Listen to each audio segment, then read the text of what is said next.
Are you struggling to grow your coaching business? Are you a skilled, maybe even nationally board certified coach who knows you can make a real difference in the lives of your clients? But then at the same time, you just aren't sure what you need to do to bridge that gap between the valuable skill set you offer and a service that is valued by those clients you're looking for so you can actually grow your business, so you can support yourself. There aren't easy answers to this question.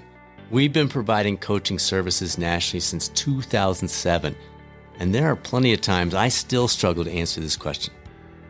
However, I'm going to try in the next few minutes to share 3 very specific strategies that we found to be effective both for ourselves and for many of the folks that go through our coaching certification. And there are things that you can integrate into your practice right away.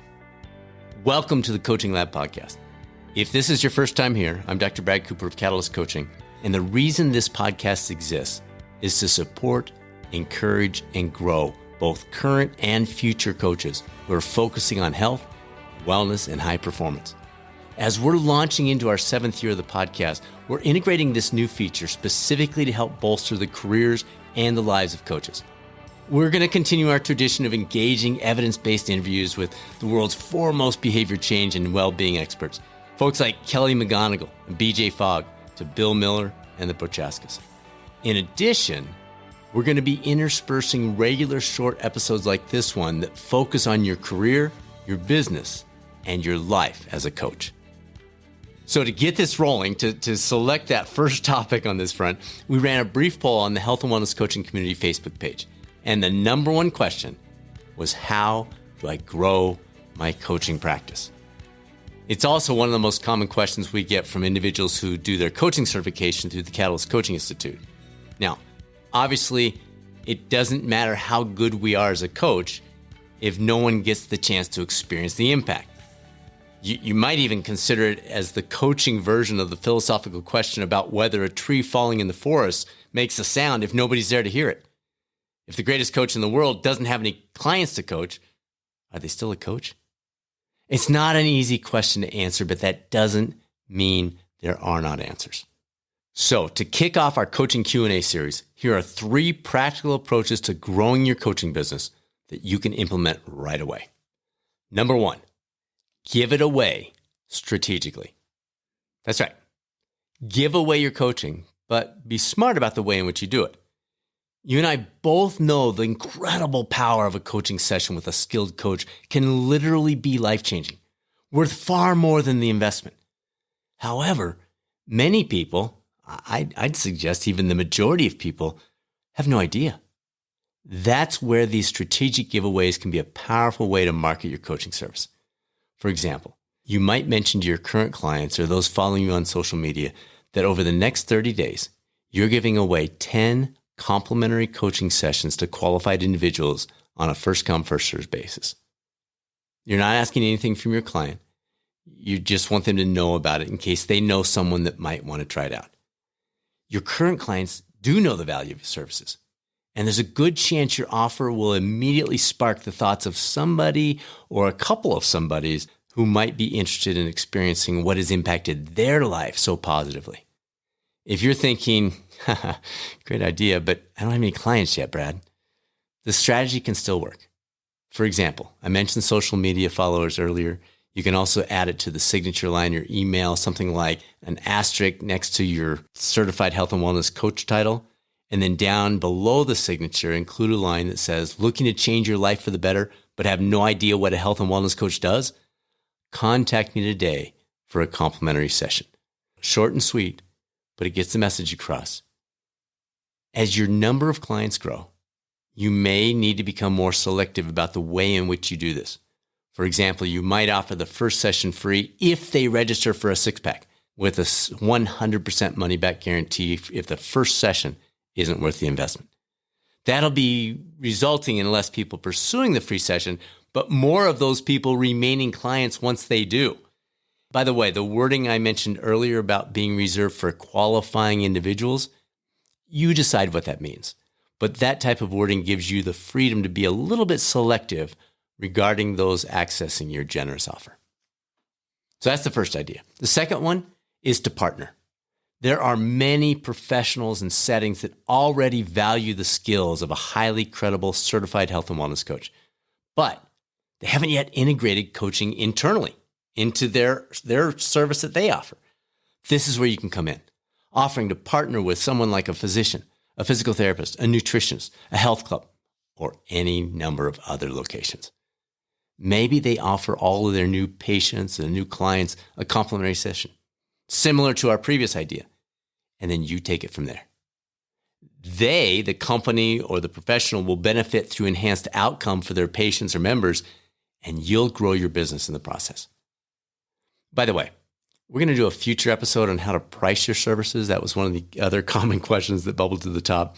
But this seems like a good time to remind you that when you do determine your pricing, remember that running a coaching business involves far more expense and time than simply coaching. And it's critical to build those elements into your pricing structure, or you won't be able to pay your bills. And then the world will no longer benefit from the gift you're offering as a coach. There's an old saying, no margin, no mission. I know we're not in this for the money, but without some sort of margin there, you won't have the opportunity to keep doing it. That brings us to the third idea. Speak or present to various groups. Whether this is done virtually, for small group gatherings, or some sort of conference setting, organizations of all shapes, sizes, and structure are regularly looking for speakers. As a certified health and wellness coach, you have the ability and the credibility to speak on a number of topics of great interest to these organizations and their members. From sleep to stress, behavior change to life balance, you have so many interesting things you can address that will benefit and definitely engage their audience.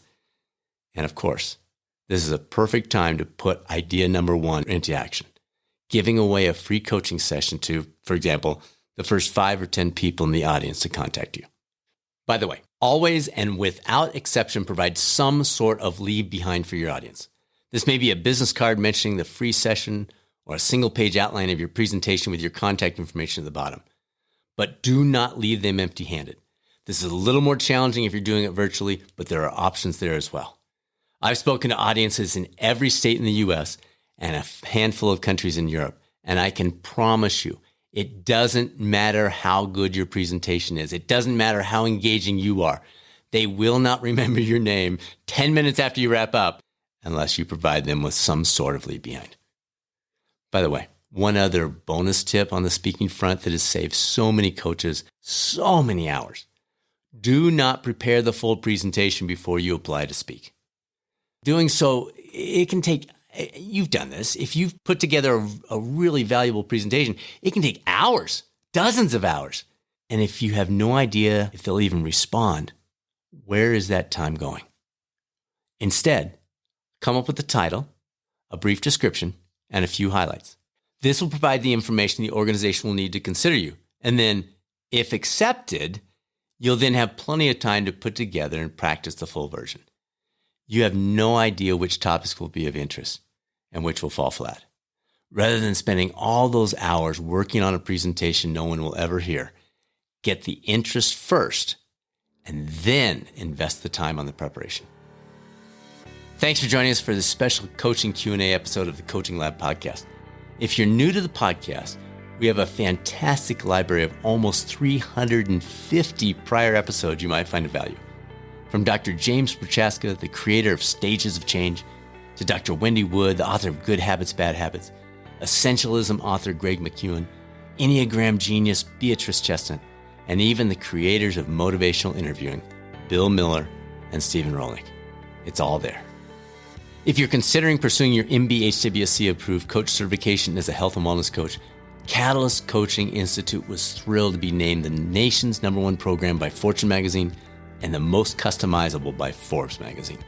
All the details at catalystcoachinginstitute.com, or please reach out anytime if you'd like to get your specific questions answered or kick around some details about your career and where you're heading. Email results@catalystcoachinginstitute.com.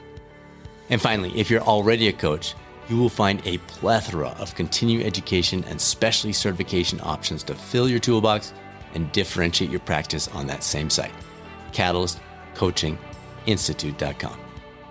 And now, It's time to be a catalyst. This is Dr. Brad Cooper of Catalyst Coaching. I'll speak with you soon on another episode of the Coaching Lab podcast, or maybe over on the YouTube coaching channel.